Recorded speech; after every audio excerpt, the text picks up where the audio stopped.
მოგესალმებით, ეს არხი გუჯას გარაჟია და დღეს ჩვენ განვიხილავთ ფორსაჟიდან, ტოკიო დრიფტიდან ერთ-ერთ ყველაზე დასამახსოვრებელ მანქანას, ჰანის მონალიზას. Nissan Silvia S15. ხო და სპეციალურად არ თქვი Silvia, იმიტომ რომ ვინც ფორსაჟიც ეგრევე მიხვდებოდა რა მანქანა იყო. რა თქმა უნდა. მოგესალმებით. გაკეთე და მე ვიტყვი მისალმება და რაღაცებს. ჩემი ყველაზე ლამაზი ავტომობილის განხილვა არის. ერთ-ერთი ყველაზე საყვარელი ავტომობილია ჩემთვისაც და მომისთვისაც. იაპონურ ავტოინდუსტრიაში, რა ვიცი, ეხლა ძალიან ბევრი მანქანები უშვებს იაპონელები. არანაკლებებს, კი ბატონო, გეთანხმები, მაგრამ აი ხო შეიძლება რომ რაღაცა განსხვავებული იყოს ჩვენში. ულამაზესი ავტომობილია რა. ჩემთვის ეს არის ყველაზე ლამაზი იაპონელი. რატომ ეს უპრაც მაგრად სუპრაც მაგ მე არ ვიძახი რომ არ ვარ გას. და ეკლიფსიც ხო, მაგრამ ყველაზე ლამაზად ჩემს იმაში რა, უფრო ეს ავტომობილი არის. ხო. არხი გამოიწერეთ. ვიდეო დაალაიქეთ. მადლობა იმისთვის რომ უკვე 9000 გამომწერს აუცდით. კი ბატონო. არ დაგავიწყდეთ რომ 10000 გამომწერს ზე მთავარი სურპრიზის პირველი ვიდეო უნდა დაიდოს და რაც ყველაზე ძალიან მახარებს უკვე მივუახლოვდით მაგნიშნულს. კი ბატონო. როგორც კი 10000 დაიწერება, არ აქვს მნიშვნელობა ორშაბათი იქნება თუ პარასკევი, იმ ორშაბათს ამ პარასკევს პირველ ვიდეოს გავუშვებ კპირდებით. აუცილებლად ეგრევე დავდებთ პირველ ვიდეოს. ხო, პირველ რიგში ძალიან დიდი მადლობა მინდა გადავხადო ესა საკოლექციო მოდელების ინტერნეტ მაღაზიას ამედუთი შტორს. იმიტომ რომ რო არა ეგენი ეს მანქანა აქ ვერ იქნებოდა, მათი დამსახურება არის საკმაოდ იწვალეს, ესე ვთქვათ. ხო, რთული საშუალებელი არის. კი, მე ავხსნი რატო რთული საშუალებელი. საკმაოდ იწვალეს რატომ? რომ მივწერე რომ ეს მანქანა უნდა გადაგვეღო. რამოდენიმე ქვეყანაში ეძებეს. და ეს მანქანა მინიმუმ რო იყიდოთ რა, მინიმუმ $60 ღირს წონის გარეშე. შიპინგი. ხო, რახანძნელად საშუალებელი არის შესაბამისად კაცი. ხო, $60 ზევით, ალტაიას წარმოების არის 1.53 მასშტაბშია. გვაქვს 1.53-ში, 1.64-ში და 1.24-ში. 1.18 ჯერჯერობით გამოშვებული არ არის. არ გამოსულა ჯერჯერობით. როგორც ვიცი, აპირები. ხო. ხო და რატო არის რთული საშუალებელი რა? $60 ხო ღირს eBay-ზე ვთქვათ, ყველაზე დაბალი ფასი რო ვთქვათ. ანუ რო ჩამოვიდა ეს მე იქ წონა ემატება რაღაცა $60 მე წონას რო დაამატებ შეიძლება 90-მდე წავიდეს. ეგ უკვე გადამზიდზე დამოკიდებული რას ჩადებენ და როგორ. კი ბატონო. და როგორ წონას დაითვლიან, იმიტომ რომ მოცულობით ითვლება და ეს არის ყველაზე რთული საშუალებელი, იმიტომ რომ როგორც კი იაფად ჩავარდება ვარიანტი, თუ კოლექციონერი ხარ, ჩემ თავზეც ვიტყვი მაგას, ეგრევე უნდა იყიდო რა და ყიდულობენ ხოლმე. ამიტომ ეძებეს სხვადასხვა ქვეყნებში, ერთ-ერთი ქვეყანა იყო, რომელიც ჩვენ არავის არ გვიყვარს, რუსეთი. რუსეთი კი ბატონო. ხო, და იქ იპოვეს ეს მანქანა და მე აღმოჩნდა რომ იყო 1.24 მასშტაბის და თან სათამაშო და მე მოგვიწია რომ სხვაგან მოგვეძებნა საბედნიეროდ ვიპოვეთ. ასეთი რთული საშუალებელი მანქანა იყო და ხო. და მაგიტომ ძალიან დიდი მადლობა ამედუთის რომ მაინც იპოვეს და ჩვენ დღეს ვიდეოს წერთ. და თან ბოდიში გაწყვეტილებ თან იმ ფორსაჟის სეტიდან არის ეს ავტომობილი. ალტაიამ 2022 წელს გამოუშვა ფორსაჟის კოლექცია 80 მანქანა გამოუშვეს 15. ხო. ზუსტად აღარ მახსოვს და სეტი არის რა, მთლიანი, რაც კი მონაწილეობს მანქანები ფორსაჟში. ყველა არის რა. თითქმის ყველა ავტომობილი. Green Lights-აც აქვს ეს მანქანები 2013 წელს იმათმა გამოუშვეს და იმათაც აქვს ეს Silvia, მაგრამ ალტაიას აქვს მანქანები, რომლებიც Green Lights არ აქვს. იმიტომ რომ Green Light-მა მალევე შეწყვიტა, წყობა კონტრაქტი გაუვიდათ და 22 წელს უკვე ალტაია მაიღო თავის თავზე ეს და იმას ახლა რა მანქანები ყველა სერიიდან არის მანქანები მოკლედ რა.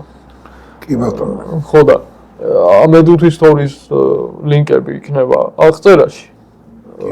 ვიდეოს აღწერაში და შეგიძლიათ გადახვიდეთ და მიწეროთ და სასურველ მანქანას აუცილებლად ჩამოგიტანეთ სასურველ ფასში. კი ბატონო.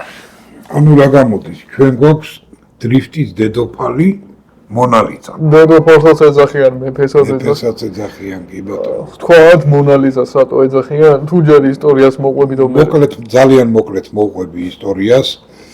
პირველი Nissan Silvia გამოვიდა 1965 წელს. აი ეს მეცე რა ქვია ამას? მონალიზა ხო, არა. ეს 15 არის ეს? ეს 15 ეს არის და ის გამოვიდა ეს 11. მაგის მერე ეს 12, მაგრამ ყველაზე წარმატებულები. ეს 14 და ეს არა, ეს 13, ეს 14 და ეს 15. და ეს 13-იც. კი ბატონო.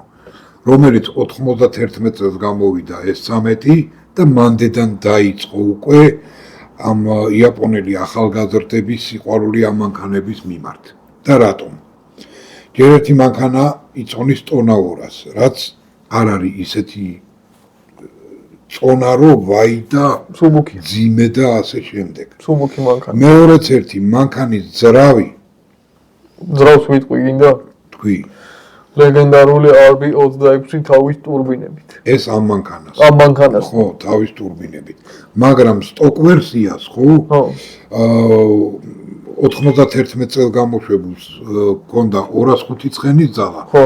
და კონკრეტულად ეს 15-ს უკვე 250 ცხენის ძალა. ხო, ანუ შენ წარმოიდგინე სტოკ ვერსიაზე. ხო, სტოკზე ვიზარდე, სტოკში დევს RB26.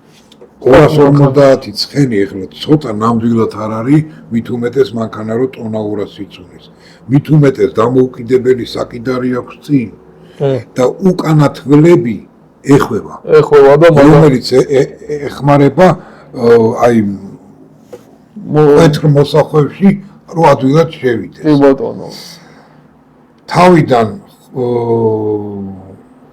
მით უმეტეს იაპონიის სერპანტინებზე ხო სუმიხო მოხოვული და ძალიან საშიში გზები არის, სადაც გადავარდნა ადვილად შეიძლება ხო. თუ არიცით ნამდვილი DK Drift King-ი ვინ იყო, ინტერნეტში დაძებნეთ და მაგასაც იაპონური მანქანა ყავდა ლეგენდარული i86 Corolla. Toyota Corolla, კი ბატონო.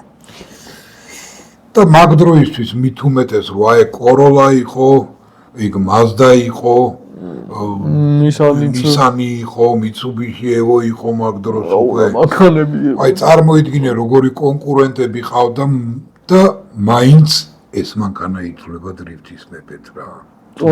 დედოფლო თუ რა ვიცი. ხო, რაც არის. ძალიან მაგარი მანქანაა რა. და მაშინ ჩამოყალიბდა აი 90-იან წლებში დაიწყო ის კულტი დრიფტის, რომელიც რო თავიდან ჯერ არ ჩვეულებრივად შედიოდნენ მაღალი სიჩქარით მოსახვევებში რაღაცა, მაგრამ მე დროთა განმავლობაში დახვეწეს მით უმეტეს ეს რალისის გამოიყენეს რა მოსახვევში რომ მართვადი იმითი დრიფტით რო შედიოდნენ ისინი მოეწონათ ეგ ამ ახალგაზრდებს ხო და ეგ თან ისი რა არის რომ ისინი პროსტა ეგრე შედიოდნენ მაღალი სიჩქარის გამო რომ რულს რო ესე იზავდა ანუ დრიფტს თავის დაკეთებდა მანქანა ამათ ეგ მუღამი დაიჭირეს და სულ ესე სიარული ხო ის ხელის ტორმოზის გამოყენება და რაღაცა თითქმის არ ჭირდებოდა რა და მერე უკვე ჩამოყალიბდა სპორტად რომელიც რო დღესდღეობით მსოფლიოში დრიფტი ყველაზე პოპულარული არის რა შეჯიბრებებიდან კი ბატონო ფორმულა 1 თუ არ ჩავშვით ხო დაჟე კიდევ ერთხელ შალიკაშვილს ვახსენებთ ერთ-ერთ ყველაზე მაგარ დრიფტერს კი ბატონო რომელიც რო აგერ ჩვენთან იყო სტუმრად და ძალიან დიდი პატივი გვცა და კიდევ ერთხელ დიდი მადლობა გადავუხდი იმისთვის რომ ესეთი მაგარი ვიდეო გამოვიდა და ყველაფრისთვის და კონკრეტულად ეს მანქანა ესეთი შეფერილობით და ესეთი სახელწოდებით ეგ უკვე ფორსაჟის თემა არის და უკვე შეიძლება. ეხლა ნახე რა ხდება ფორსაჟში. ჯასტინ ლინმა ტოკიო დრიფტის გადაღება რო გადაწყვიტა. კი ბატონო. უნდა გაგახსენოთ ერიკ შვიდის ვიდეო, ჰანის ერიკ შვიდის ვიდეო, სადაც ეს ამბობს რომ ტოკიოში მიიწვიაო. კი ბატონო. არანაირი ტოკიო. ნუ ეგ ამერიკაში ლოს-ანჯელესშია გადაღებული. იმიტომ რომ ტოკიოს დაკეტვა გადაღებებისთვის ძალიან რთული თემაა. კი ბატონო. და არის გადაღებული როგორ გარაჟებში გაკეთებული არის და აი ის ჰანი რო ამას ვაკეთებს. ხო. ყველაზე ცნობილი პუბლიკს. დონატს რა. შორიდან რატო არის იცი?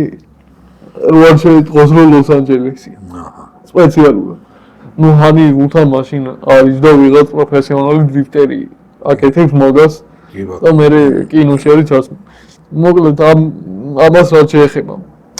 ფორსაში ზოგადად ხო უყვართ მაგალითად სუპრა წეს უმექსის ბამპერებზე და ანუ ბრენდების გამოყენება რომ ამ მანქანას ვერ მოუფიქრეს რომელი ბოდიკიტი მოუხდებოდა.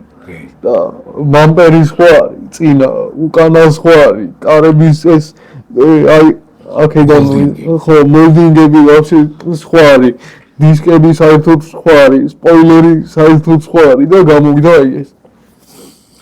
ანუ ფრანკენშტეინიდან გამოვიდა მონალიზა რა. ხო რა, იცი რა არის რომ ანუ წარმოიდგინე როგორ შეარჩიეს ბოდიკიტები და რამოდენიმე ბოდიკიტიდან არის გაკეთებული, რომ ერთმანეს მოუხდინეს რა ეს ყველაფერი.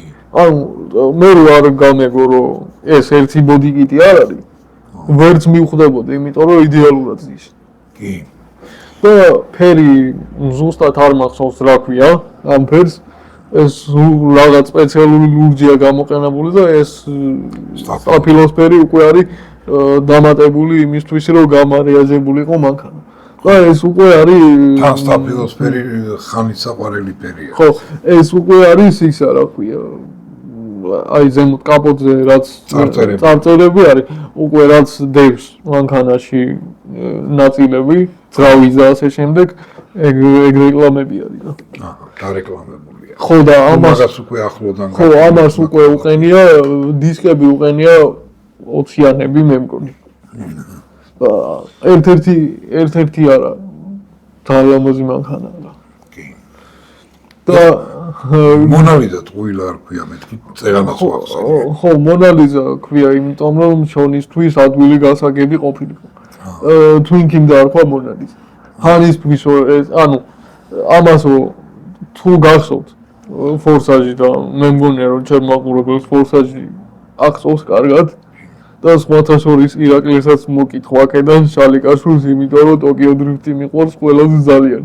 ეს მანქანა როცა ის ვიდეო გადავიღეთ მაშინ აკიდი იყო და სურპრიზად დავტოვე, ვიცი რომ ამ ვიდეოს ნახავს. ხო, თან შალიკაშვილი დრიფტერი არის და ჩვენ საგერ დრიფტის მანქანაზე ვსაუბრობთ.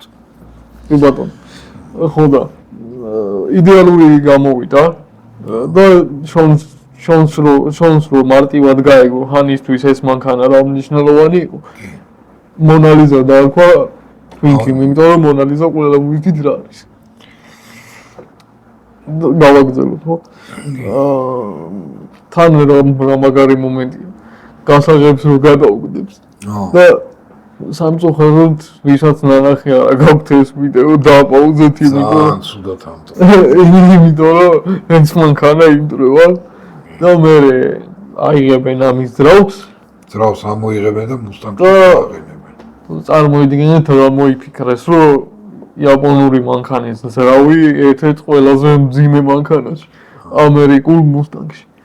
ხო, ეს მანქანა კიდევ უნდა ყოფილიყო ფორსაში, მეცხრე ფორსაში.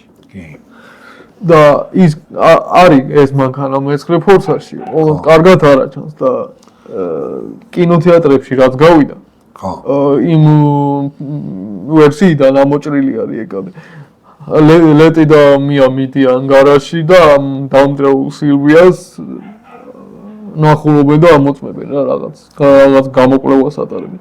და აი კადრი მაგ YouTube-ზე ინტერნეტში ნახეთ, თუ იპოვით დასერჩეთ და ძალიან პატარა კადრი არის. რატო ამოჭრეს არ ვიცი. ნუ კარო ან მოდიში თამ სიტყვისთვის. წამოვდა რა ჟარგონით. ეს მანქანა უნდა ყოფილიყო მეცხრეში უფრო მეთხანს. მაგრამ აღარ გამოიყენეს და საერთოდ ამოჭრეს რა. გასაგები. სულ ეს არის ამ მანქანის ისტორია ფორსაჟისთვის, მაგრამ ერთ-ერთი დასამახსოვრებელი და საკულტო მანქანა. კინოგმირი გამოვიდა. კი ბატონო, მართლა ეგრე არის. მოკლევადიანი და კინოგმირი. ხო. კარგით, მოკლედ აი ესეთი, რავი, იმედია საინტერესო ვიდეო შემოგთავაზეთ ჩვენ დღეს.